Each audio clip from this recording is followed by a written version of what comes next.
Hello everyone, welcome to Business Learning School. In this particular video, I'll be talking about journal entries for sales and sales return.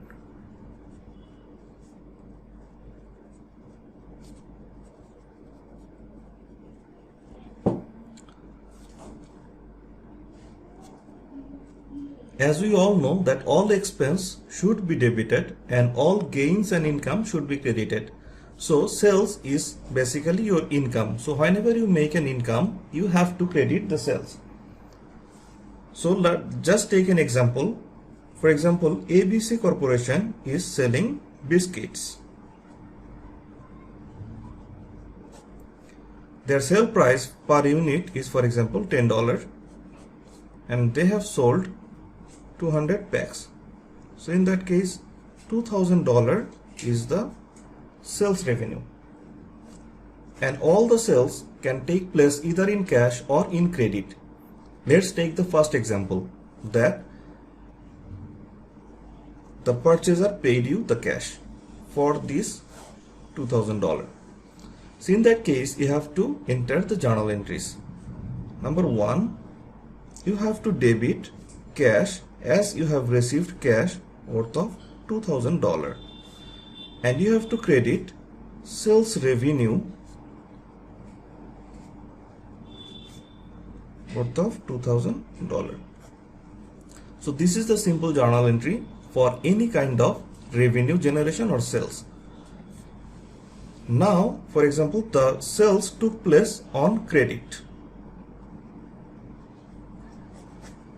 Credit means that you have already given the biscuits to that person, but that person didn't give you the money.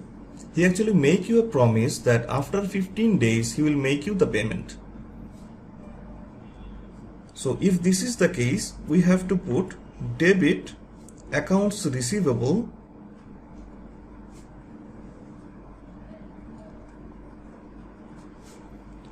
worth of $2,000, and credit should be sales revenue by $2,000. Now think about that. After 15 days, that person actually gave you the money back, what he was supposed to give you. So in that case, you have to credit the accounts receivable because you are receiving cash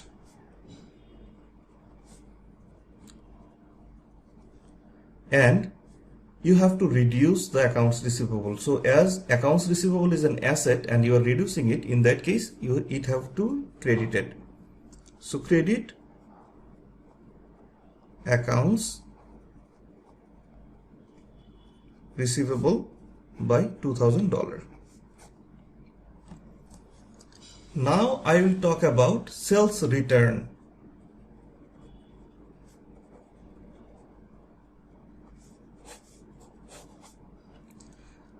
As you can remember, we sold 200 units at a price of $10 per unit. So the total sales amount was $2,000, out of which the person found that 10 packets are not good. They want to return the biscuit packet. So the total value is $100. So you are taking back $100 worth of biscuits. So what should be the journal entry for this? In that case, you have to put, as you are receiving the goods, no matter what, it is worn out, it is destroyed or whatever, as you are taking it back, you have to put the real value, the sale value. So in that case, the debit should be sales return worth of $100. And you have to pay back the cash $100, or you have to reduce the accounts receivable by $100. So I think now you understand how you have to record a sales and a sales return. Thank you so much for watching the video.